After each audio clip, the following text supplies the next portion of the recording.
Hate by David M. Newell. Old Man Cal Rhodes staggered under a smashing blow in the mouth, shaking his grizzled head in a vain attempt to clear his sight, so that he might yet pound the bloody face that loomed before him. But he was done for. That last crushing blow had broken him, and he sank slowly to his hands and knees in the soft, damp soil. Little Old Man Night swayed on his feet, gazing vacantly down on his larger foe. It had been a bitter, bitter fight, the result of an old quarrel between these backwoods neighbors, and contrary to local custom, they had fought it out clean. Old Man Tom had said quietly, "No guns or knives, Cal," and Cal had agreed. Mrs. Tom had watched old Tom go down to the field with many misgivings, calling after him, "He ain't to be trusted, Tom, that cracker ain't, and 'sides he's bigger'n you. Better take your pistol. God made guns and knives to make all men the same size. And if y'all can't fight like gentlemen, but has to use your fists, why don't come home less you whip him." Old Tom had just shaken his head, and now, as he looked down on his enemy, he spoke again quietly through his battered, bleeding lips. "I whipped you fair, Cal, and you know I did. But you fought well. Let's call it quits." Old Man Cal raised his head with a great effort. For a moment his lips moved with no sound, and his swollen eyes burned with savage hate. Then, "All right, Tom, you whipped me fair. Let the hair go with the hide." They shook hands, and old Tom picked up his coat and walked slowly off toward his cabin under the big live oaks. For a long time thereafter Cal Rhodes sat staring off to the west, across the hair field and charred pine stumps. The preacher leaned across his pulpit in his earnestness that bright Sunday morning. "The heart is deceitful and wicked above all things. Who can know it? That's my text, friends, and y'all know it's true. I don't know what's in your heart, and you don't know what's in mine. God knows and sees. May He find no malice in any of our hearts this morning.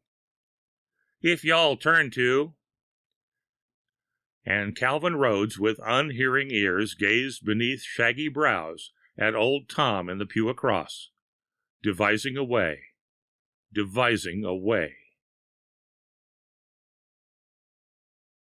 2 years passed. Old Man Cal paused in his plowing and again stared out across the little field. Again he saw himself beaten, whipped by a smaller man in a fair fight, and he spoke aloud. "I'll have revenge on ye, Tom Night, if'n that's the last thing I ever do. I hate the sight of ye. I hate your name."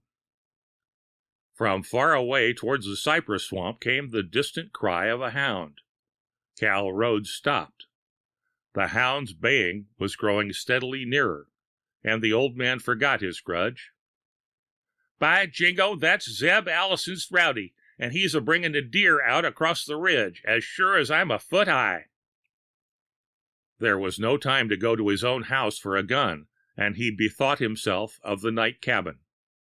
"I'll get Tom's, the old— might as well let him think I'm peaceable like, till I get my chance."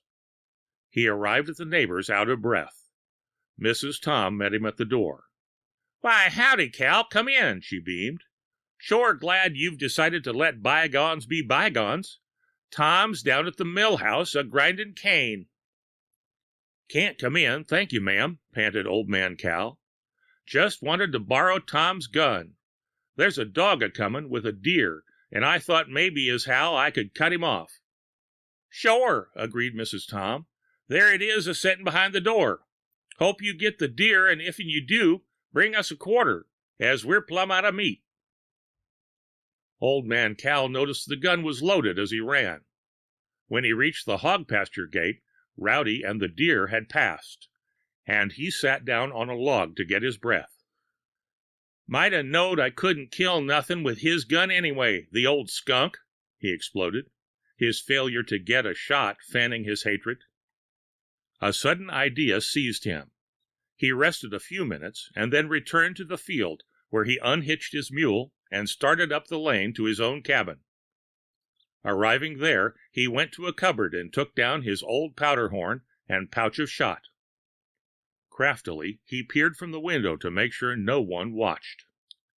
An hour or two later, the gun stood in its place behind the door, and Cal Rhodes shifted uneasily on his feet as he said, "No, ma'am, I didn't get there in time. Thank y'all anyway." Spring came. Old Man Tom plowed his corn and played in the evenings to Little Tom on his banjo. And Calvin, hearing Little Tom's whoops of pleasure at the old darky song, would shake his fist in the direction of the sound and go inside, "where I don't have to listen to the old skunk's voice." A lank cracker boy on an ancient moth-eaten mule pulled up in front of Cal's cabin. "Heard the news?" he shouted to Old Man Cal, who was coming up the lane from feeding his hogs. "Tom Knight dropped dead this evening. Just all of a sudden. Heart failure, I reckon." "What?" screamed old Cal. "It can't be. It mustn't be. I don't believe it. The cracker boy addressed the group in front of the post office. "I never see the like of the way old man Rhodes carried on when I told him. Why, he must have actually got to love Mr. Knight. He sure did take on." They buried old Tom Knight from the little backwoods church. Calvin Rhodes, by request of the Knight family, served as a pallbearer. With his last look at old Tom's weather-beaten face, now so still and white, he cursed silently at the fate that had robbed him of his revenge, and went home to brood alone. Death had cheated him. There was nothing he could do. A year passed. Little Tom shouldered the farming valiantly, and Widow Knight, as befitted her heroic breed, took up the lighter chores. Old Cal tilled his little field.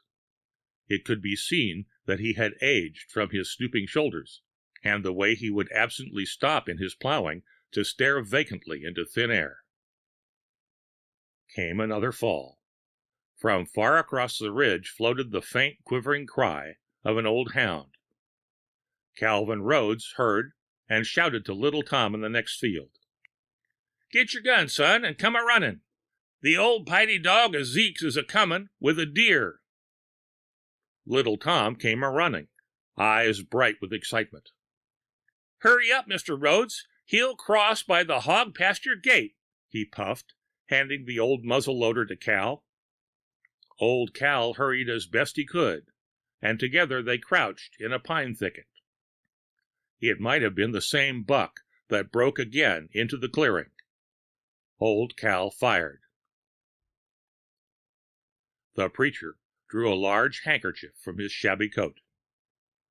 "Friends," he said, "we're here today to pay respect to our beloved brother, Calvin Weatherby Rhodes. He was a good and kind man with malice toward none. His death is a great loss to our little community. He was a noble, forgiving spirit. May we all learn from him the spirit of forgiveness." And Little Tom, in his father's seat, sniffled softly and whispered, "Poor Mr. Rhodes. I sure wonder what made the gun sound so uncommon loud and burst that away." The end of Hate